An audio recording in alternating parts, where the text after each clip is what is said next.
America. And your early presidents were lawyers. They were, you know, very well-to-do. John Adams was very contemptuous of the electorate. He thought we the people did not deserve freedom. He just thought, like he was walking down the streets of Philadelphia one day, and he said, these people don't deserve freedom. Look at them vomiting all the whorehouses. That's freedom.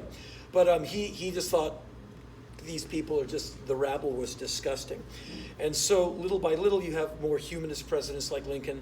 But I think America's always favored the rich. That's why we were okay with slavery. That's okay with a genocidal foaming blood wave to the West Coast to give you civilization as white man knows it. And I don't think things have really changed. In 1865, when you had the 13th Amendment abolishing slavery, it was basically buttressed by the 14th Amendment in 1868, giving everyone equal protection under the law and citizenship if they're a resident of whatever state in which where they reside. I think what you got from that was Jim Crow and the Klan and apartheid, where bigotry and racism comes into the infrastructure. Everything from minimum wage to you can't live here because we'll burn your house down. And if you try and register to vote, we'll kill your family. And 1939, the Fair Labor Standards Act, that was FDR establishing a 40-hour work week, time and a half for overtime, and abolishing child labor. There's people like Rush Limbaugh who hate Roosevelt's guts to this day because he said you're taking power away from the boss.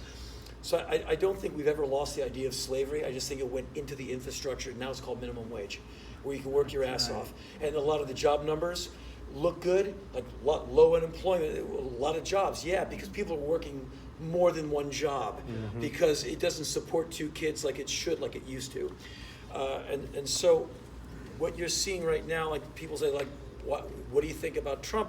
I said Trump, and I say Trump is inevitable. We're living in an era of inevitability. They go, what do you mean? I go, since Reagan to now, there's been not only a conscientious dumbing down of the American electorate, because our money is made from war and incarceration.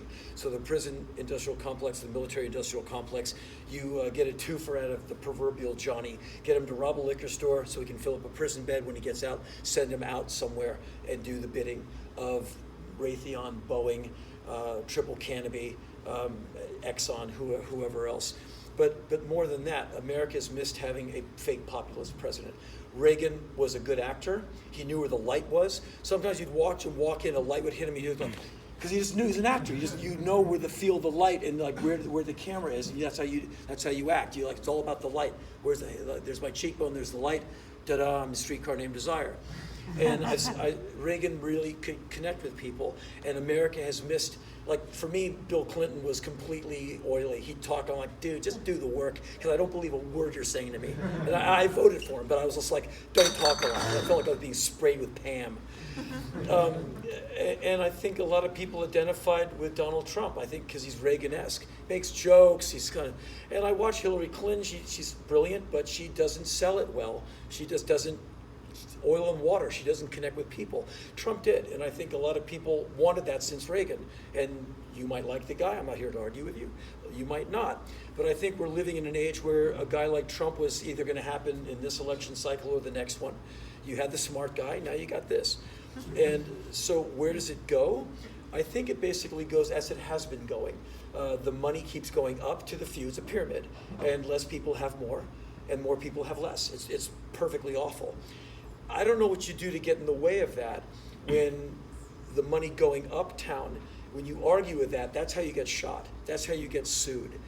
And when our president makes such good friends with Vladimir Putin, who's a freaking murderer, I mean, he's awful. He's Stalin Jr. That's a really bad sign. So what's the answer? To me, the answer is you and me. The answer is beyond voting. The answer is being empathetic, that your politics is local. Vote, of course, but help the person on the corner, help the people in your zip code, in your area code, in your county. That's how things get better, just being generous and being kind. I now regard the U.S. government as, at its best, inefficient, at its worst, divisive and predatory and horrible. And so I no longer depend on it for anything good coming my way. I depend on you, and I want you to depend on me. And I love that coexisting responsibility. Like, you are my keeper, I am your keeper. I live in Los Angeles. I do my best to live in that town and give it a pulse. I have a radio show. I love when people come to me in the grocery store like, dude, I love the show last week. Oh, good. we're having an analog conversation. You heard my radio show that I made 4 traffic lights from here for you. And now we have a conversation. And the more we have of that, the better. I don't know what to do about Congress. I don't know what to do about a guy like Judge Kavanaugh. I believe Dr. Ford. I don't know what to do about that. What I saw on the news last week, Ward, Road Manager Ward, the big Australian fellow who was talking at you a minute ago, we were both sitting there watching it, and he said, I feel sick to my stomach. I said, I was just about to say that. I'm disgusted at a woman being shamed, body shamed, victim shamed. So what's the answer? Don't do any of that.